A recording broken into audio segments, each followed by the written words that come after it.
Bienvenidos a nuestro servicio en línea este domingo 17 de abril.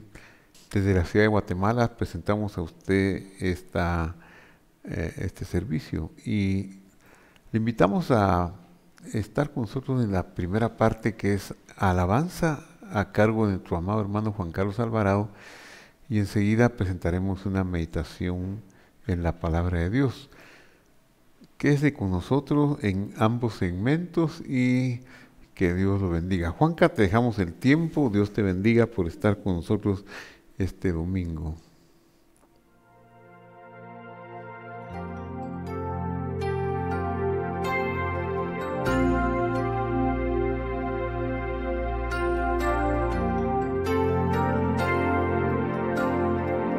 Señor, yo quiero levantar mi voz. Quiero agradecerte por tu obra en mi vida. Señor, confío en tu gran amor. Solo tú eres Dios eterno. Solo tú transformas mi ser. ¿Alguien lo puede decir con todo su corazón? Vamos, dile. Señor, yo quiero levantar mi voz. Quiero agradecerte por tu obra en mi vida. Señor, confío en tu gran amor. Dile. Solo tú eres Dios eterno. Solo tú transformas mi ser.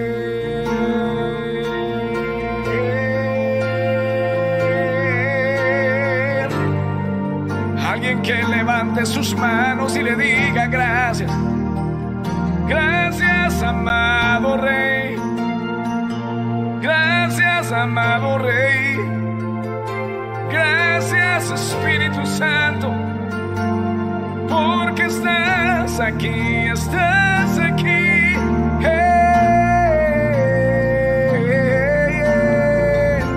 Alguien adórele, alguien exáltele. Olvídate de todo lo demás. Dale a él todo lo que tienes hoy. Dale tu corazón. Dale todo, todo, todo. Él es digno. Y Dios, el más grande y digno de alabar. Yo vengo a tu presencia hoy a adorar. Yo doblo mis rodillas ante ti.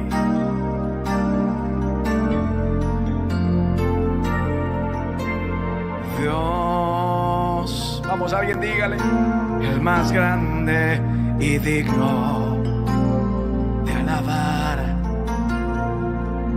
Me ayuda al enemigo derrotar. El gozo de mi vida eres tú. Yeah. Levanta tu voz, Señor, yo quiero levantar mi voz. Levántale. Quiero agradecerte por tu obra en mi vida. Señor, confío en tu grande amor. Solo tú eres Dios eterno. Solo tú transformas mi ser. Dile, Señor, yo quiero levantar mi voz. Quiero agradecerte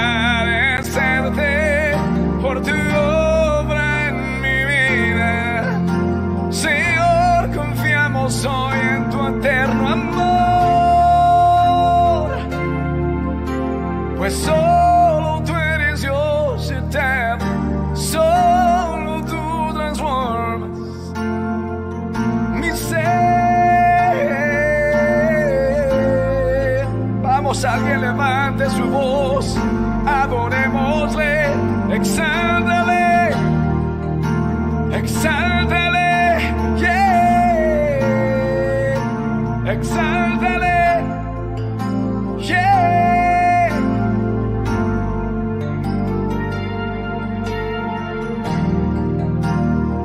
Para ver tu gloria, para ver tu gloria, para ver tu gloria estoy aquí.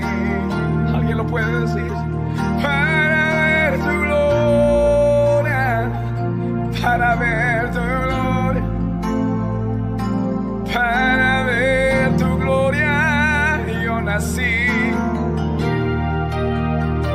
Para ver tu gloria, para ver tu gloria, para ver tu gloria, mi Señor.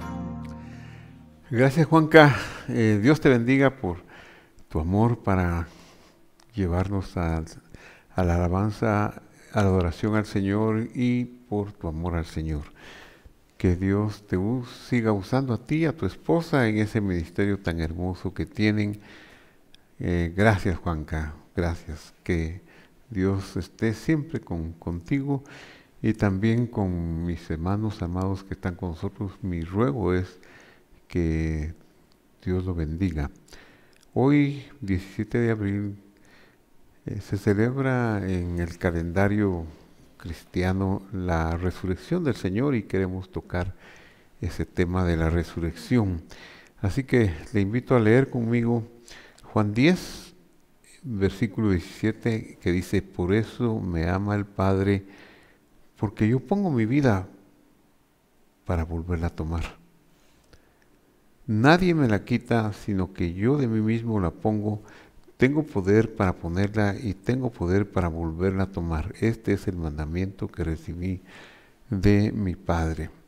Padre que estás en el cielo, en el nombre de Jesús, te damos gracias por la salvación. Gracias porque no negaste la cita de la humillación, sino que viniste a la tierra, te hiciste como uno de nosotros, humillándote hasta lo sumo, y en esa condición diste tu vida hasta el final y nos salvaste. Gracias, Padre, en el nombre de Jesús. Amén y amén. Siempre leer estas palabras de Juan, especialmente en el Evangelio de Juan, necesitamos como volver a meditar, a preguntarnos sobre el significado de la palabra Padre, que es una palabra aramea. Muchas veces en el Evangelio, o algunas veces, especialmente en una escritura de Marcos 14, aparece Padre y luego aparece la palabra transliterada Abba, que es aramea, y luego la palabra castellana, que sería también la indicación de que está en griego, está en arameo y está en castellano. ¿Qué ocurre para evitar que nosotros estemos en una confusión? ¿Qué pasa con el Padre? ¿Por qué Jesús hablaba de esta manera, diciendo, por eso me ama el Padre? ¿Quién es el Padre? ¿Qué es el Padre? ¿Por qué me ama el Padre? Porque pongo mi vida para volver a tomar. Este es un metalenguaje, es un lenguaje que tenemos que aprender a entender en una forma más allá de las palabras que está diciendo. Porque el Padre es la sabiduría insondable, mucho más allá del alcance de nuestra comprensión.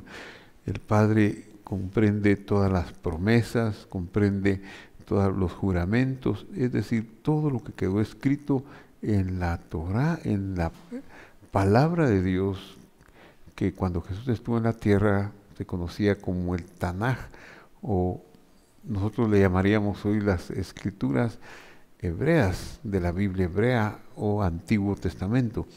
Entonces el Padre es Dios mismo, es Jesús mismo que dejó esas promesas, que hizo esas promesas a los antiguos, y al venir en su forma disminuida a la tierra para ser el Cordero de Dios y dar su vida para salvación del mundo, Él se dirige a ese conjunto de promesas, a esa sabiduría insondable. Por eso me llama el Padre, porque estoy cumpliendo al pie de la letra lo que está diseñado en la sabiduría divina sobre la justicia, sobre lo que hay que hacer. ¿Y por qué me ama? ¿Por qué estoy encajando en esto? Porque voy a dar mi vida, voy a morir, pero tengo poder para volverla a tomar. Esa es la cosa, ¿verdad? De eso queremos hablar, de esos 3 días y 3 noches que Él pasó en lo que podríamos conocer como el silencio de Dios, como la muerte que indica que Dios no actuó, sino que cayó. El evangelista escribe: nadie me la quita. ¿Quién puede quitarle la vida a Dios? Si no es que Él mismo se va a presentar como un corbán, es decir, corbán significa acercamiento. Él va a acercarnos a nosotros, a la justicia, a la vida eterna, a la capacidad de poder nosotros entrar en la salvación, que de lo contrario nosotros estaremos muertos en delitos y pecados, como dice la Escritura. Nadie pues me la quita. Yo de mí mismo, yo tengo la actitud, tengo la voluntad de ponerla, pero también tengo el poder para volverla a tomar. Eso es lo más hermoso.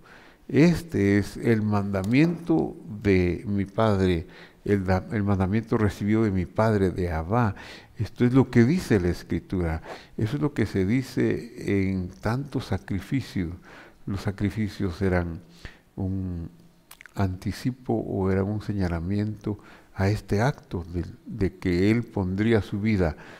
Y claro, los corderitos no resucitaban. Venía otro a continuación del siguiente y el siguiente y el siguiente. Siempre había un sacrificio, indicando que esos sacrificios no eran perfectos, no hacían la salvación, sino que estaban hablando de un sacrificio que sí sería perfecto y que sí lograría la salvación. Así que eso está diciendo el Señor en Juan 10, versículo 18. Se celebra en el mundo occidental lo que se conoce la Semana Santa, donde básicamente se toman los conceptos de una entrada triunfal a Jerusalén, unos días intermedios donde Él entra y sale de Jerusalén dejando muchas enseñanzas, y finalmente un día, el 14 de Nisan, que Él muere en la tarde del 14 de Nisan, para iniciar la celebración de la fiesta de los panes sin levadura, o también se le conoce como la fiesta de Pesaj. Realmente la fiesta de Pesaj, o la Pascua como se le conoce en su traducción al castellano, que no es una traducción porque Pesaj significa saltar. Pesaj significa la cita en que simboliza el acto del Señor de preservar a los primogénitos en Israel, saltando de casa en casa. Donde veía la sangre, Él se paraba y no dejaba entrar al destructor. Donde no había sangre, el destructor entraba y le daba muerte a los primogénitos de esa casa, humanos, animales, no había diferencia. Entonces, Pesaj, panes sin levadura, 8 días de panes sin levadura, se ha hecho como el mismo acontecimiento, pero estrictamente hablando, Pesaj es una noche, la noche del 15 de Nisan, y los panes sin levadura dura una semana. Entonces, la celebración, decía, en el mundo occidental es la muerte del Señor y luego la resurrección. Y hoy, domingo 17 de abril, se celebra en esta parte del mundo la resurrección del Señor, y por eso quiero meditar sobre este tema para conocer con más detalles sobre lo que ocurrió. ¿Dios murió? Es la pregunta crucial. Eso pues es imposible que Dios haya muerto. Él no podía dejar de existir. Sencillamente Él posee una vida que es indestructible, y durante su vida en la tierra él no podía hacer algo que ingresara, le permitiera a la muerte, a la naturaleza muerte, entrar y destruirlo. Eso sí ocurrió con nuestros padres. Nuestros padres, Adán y Eva, ellos eran personas perfectas. No conocían el mal, no conocían el pecado, pero no eran Dios, eran una creación de Dios que estaban en el huerto del Edén y que tenían el mandato de descansar en el huerto, de labrarlo, de estar ahí para obedecer el mandamiento de Dios. Y el mandamiento de Dios era no oír otra voz, sino la voz de Él. Pero ellos oyeron una voz extraña, una voz que les habló desde fuera del huerto y les mostró un camino que era erróneo, un camino equivocado. Y al ellos salirse del camino de Dios, se salieron de la justicia, se salieron de la vida e ingresaron en el ámbito de la muerte, en la naturaleza de la muerte.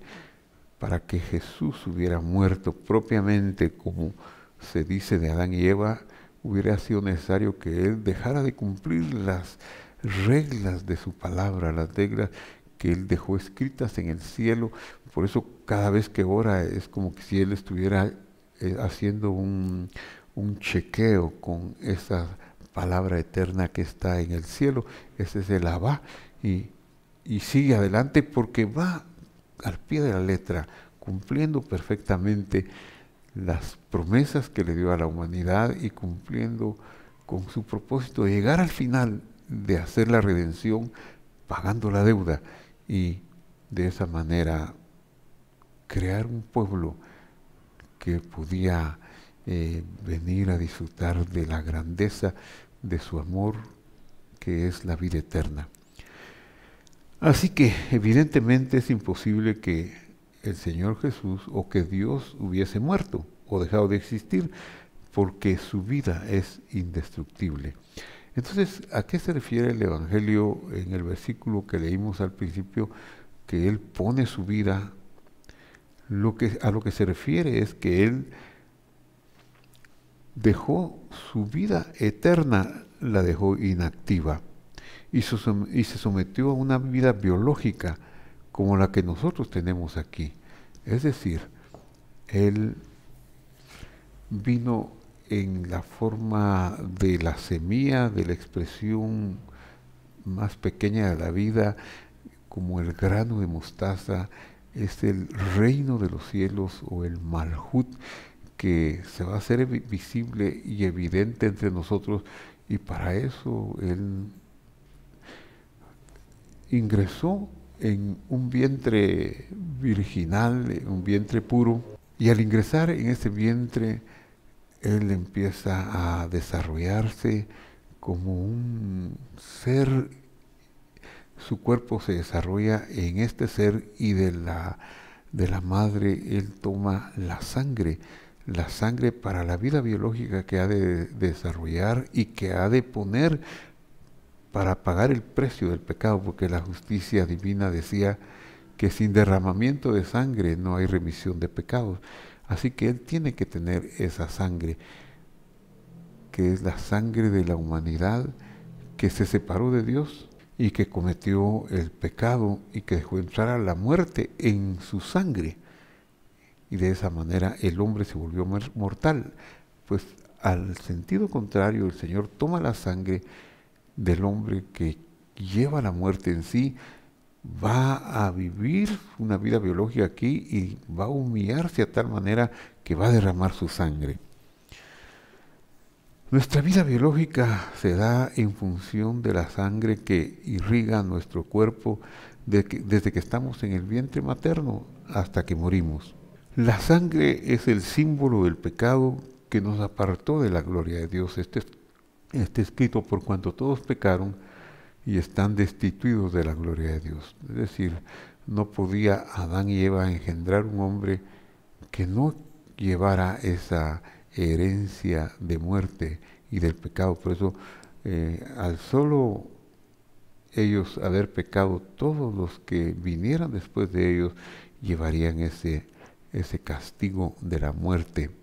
De tal manera amó Dios al mundo que no podía dejar que esta creación que Él hizo con tanto amor en los 6 días, que le llevó a hacerla poniendo como cúspide de la creación al hombre sobre la tierra, no podía dejarlo que se perdiera. Él jamás va a perder o a desperdiciar algo de lo que ha hecho, y por eso, aunque le costara el dolor y el sufrimiento, vino a acercar de nuevo a la creación y a la humanidad hacia la vida eterna. El Mesías, que es la naturaleza de Dios en un papel de redención, el ungido para la salvación, no es de naturaleza pecaminosa, y su cuerpo está profetizado por el libro de los Salmos y por las Escrituras en general.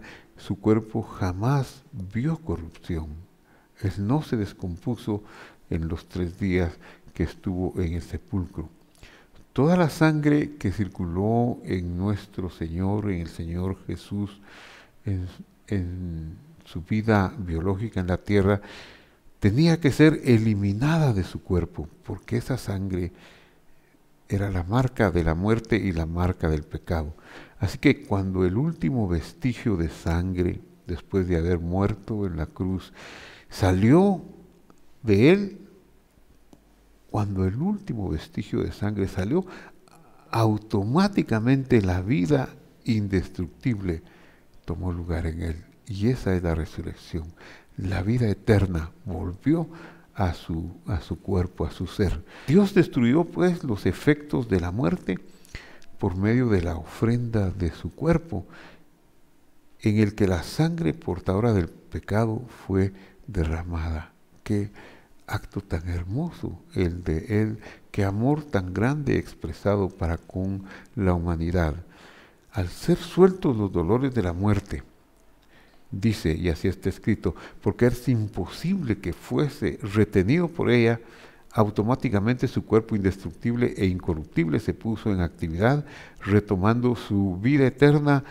Por eso encontramos lo que está escrito en Hechos capítulo 2, 23, que dice: a este, es decir, al Mesías, al Dios en los días de su humillación, que voluntariamente se puso para que así fuera, para ser el cordero de la expiación, a este entregado por determinado consejo y anticipado conocimiento de Dios, está diciéndole Pedro a sus interlocutores en su discurso de Pentecostés, del día de Pentecostés: a este Mesías, a este Dios o a este Jesús, prendisteis y matasteis por manos de inicuos, crucificándolo.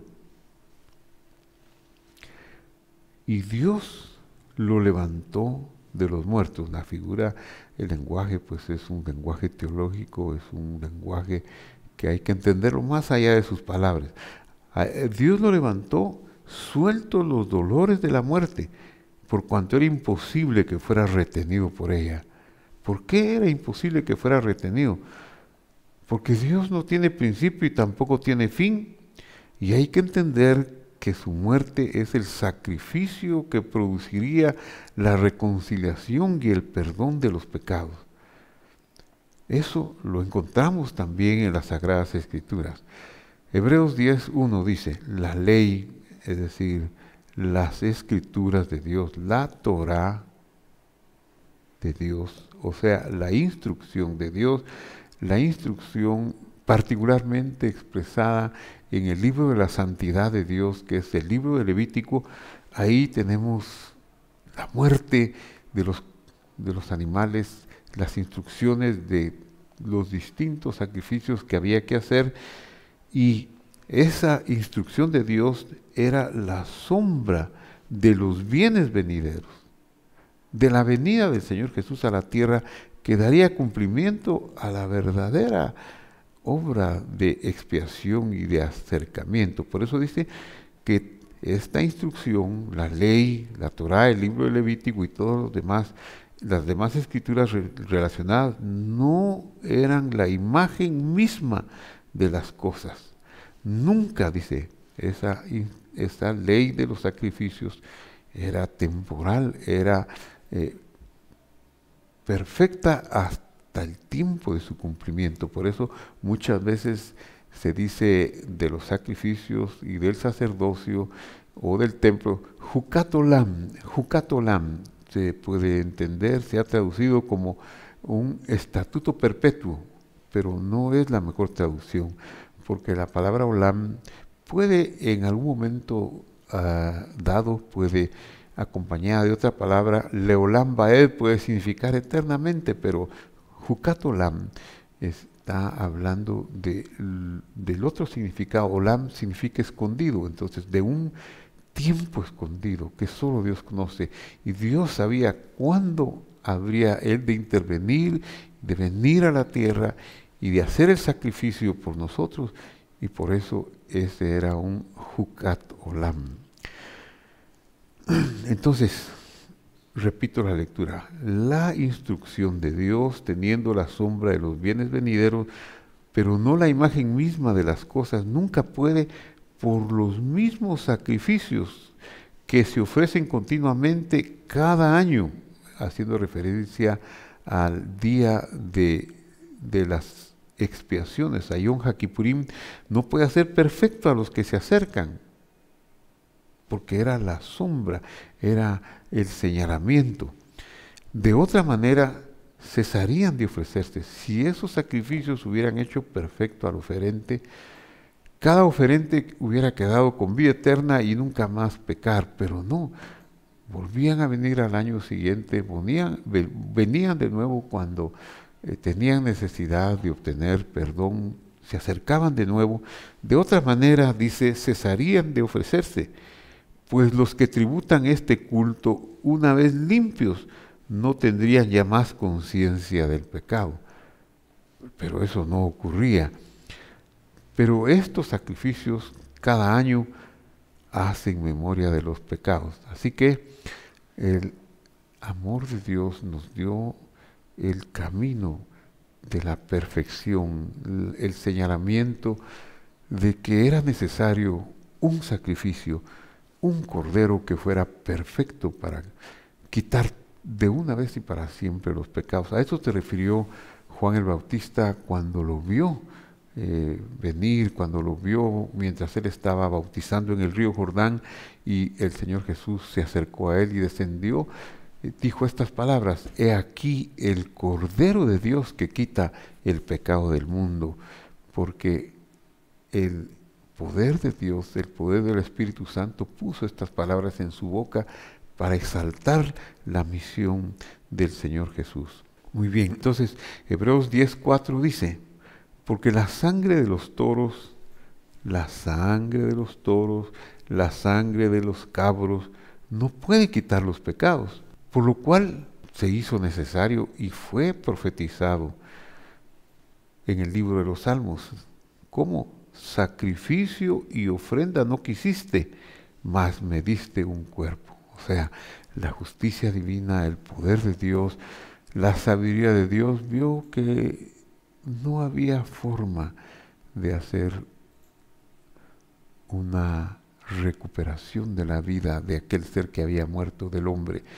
No había otro camino que un sacrificio, pero sacrificio de alguien que llevara sangre humana, que muriera para derramar ese pecado, pero que lo hiciera de una forma que él nunca hubiera pecado. Y eso llevó a la increíble gracia de que él mismo lo hiciera, de disminuirse, de humillarse a tal grado que, aunque sacrificio y ofrenda era imposible que dieran la salvación, él recibió un cuerpo, decidió tomar un cuerpo, decidió que su cuerpo glorioso, su cuerpo celestial, se humillara de tal manera a que portara la sangre humana.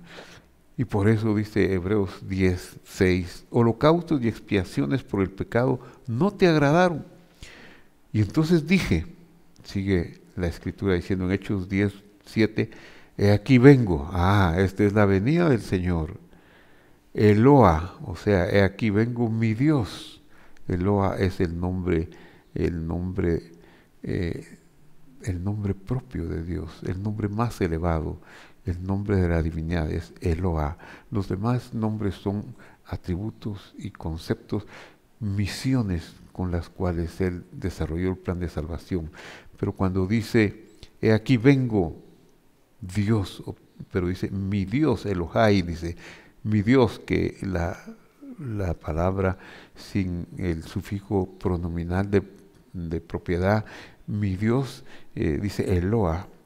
Vengo, Eloa, para hacer tu voluntad, como en el rollo, o sea, en las escrituras celestiales, las escrituras eternas, Megilat, en el rollo del libro, del Sefer, de la contabilidad divina está escrito de mí, diciendo, primero, sacrificios y ofrenda y holocaustos y expiaciones por el pecado, no quisiste, ni te agradaron. Cosas que se ofrecen según tu instrucción, tu ley, Torateja, es tu instrucción, tu ley, tu camino.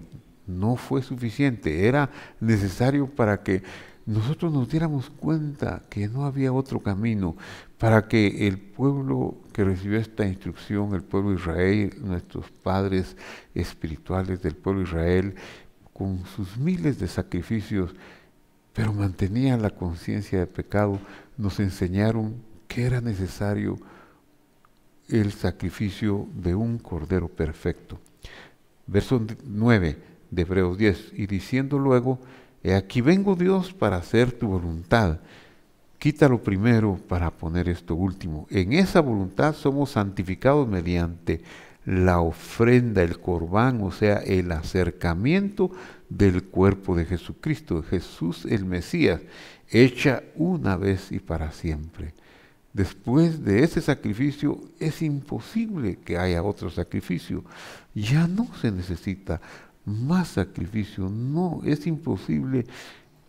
En el plan de Dios, en el plan humano puede ser que se tengan ideas de volver a sacrificar en el templo de Jerusalén, pero eso es imposible, ya no, ya se hizo el sacrificio que es la ofrenda del cuerpo del Mesías, una vez y para siempre.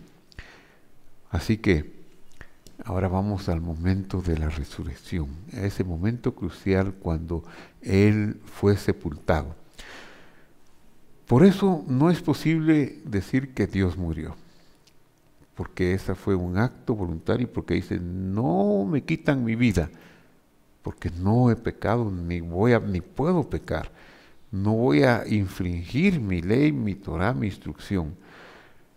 Así que, cuando mucho se puede afirmar que Él guardó silencio o que Él quedó quieto, digamos que la temporalidad de la vida biológica del Señor en la tierra es un silencio de Dios, porque está aquí haciendo a un lado su vida indestructible, no haciendo uso de los poderes que a los que tiene derecho como creador del mundo y como el Dios del universo.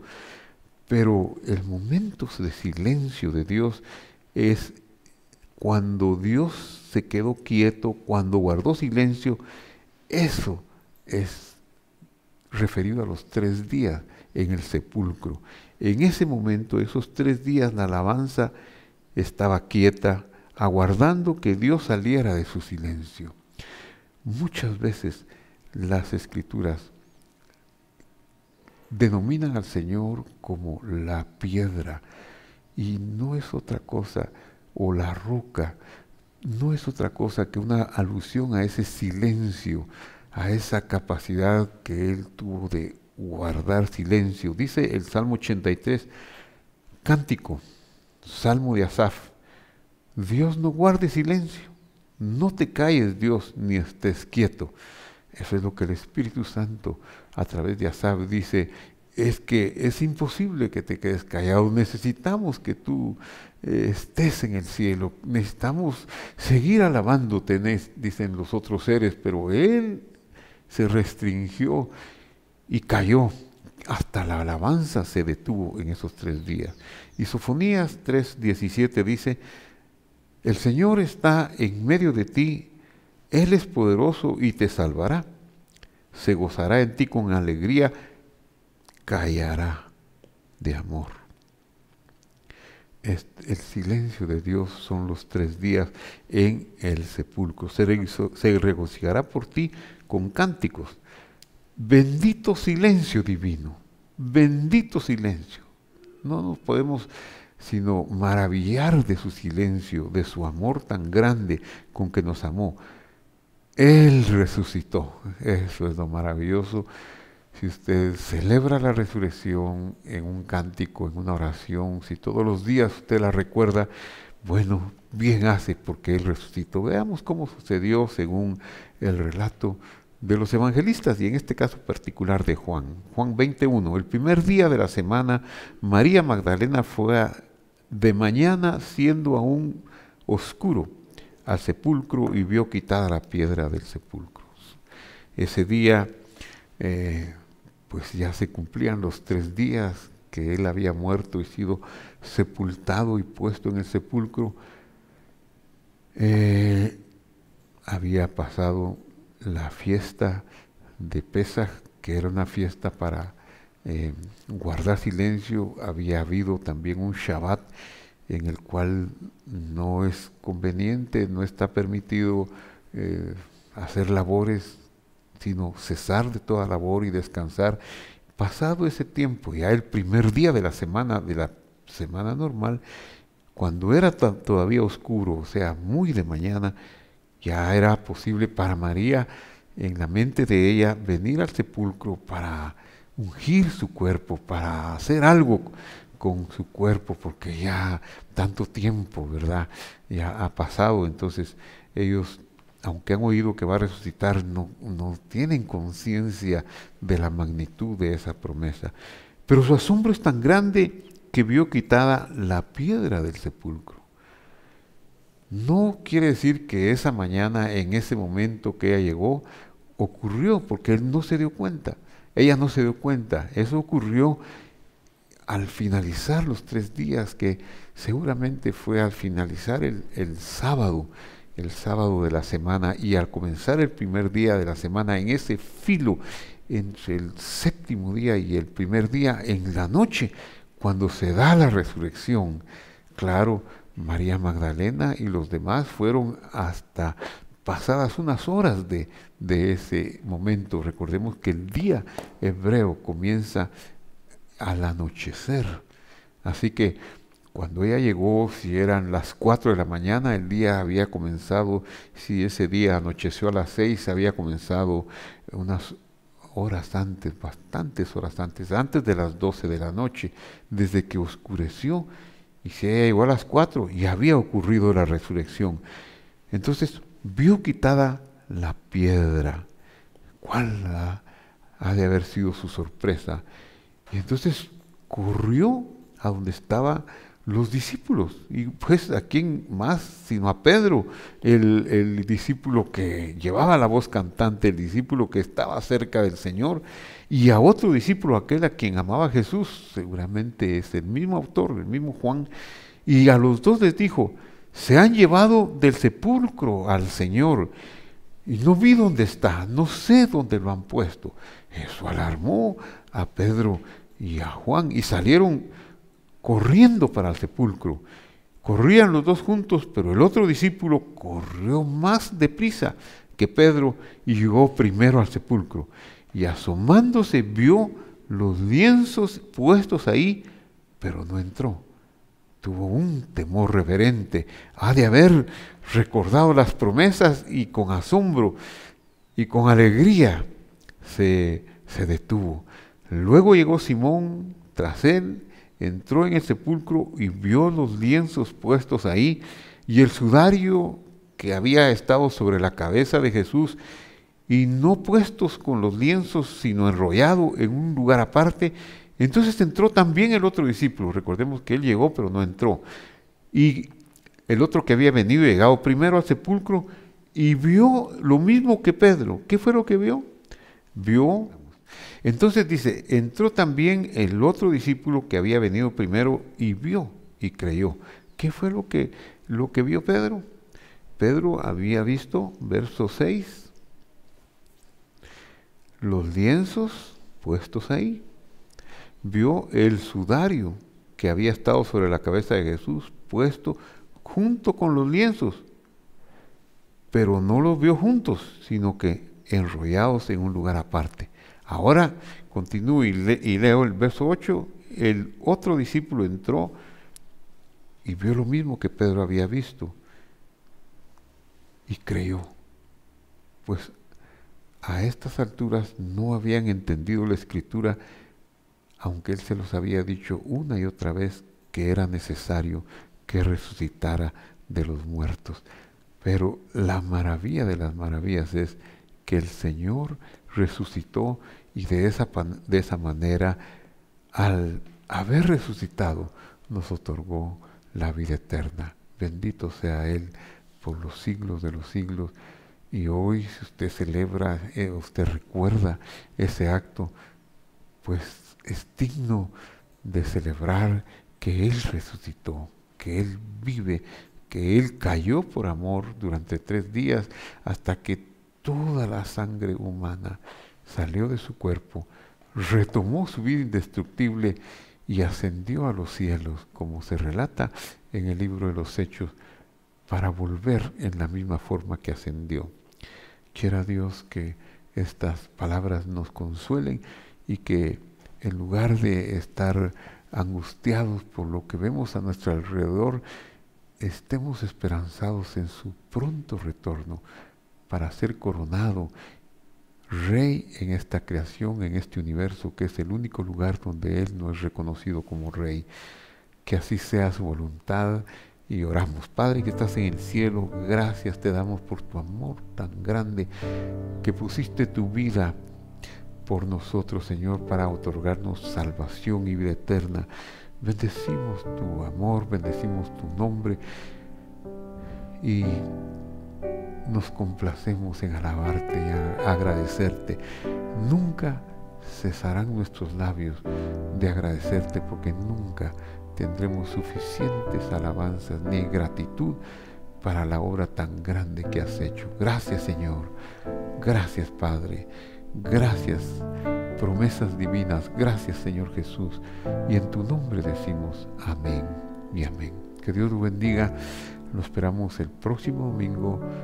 Lo esperamos el próximo miércoles en nuestro estudio de mitad de semana. Que Dios esté con usted y lo guarde.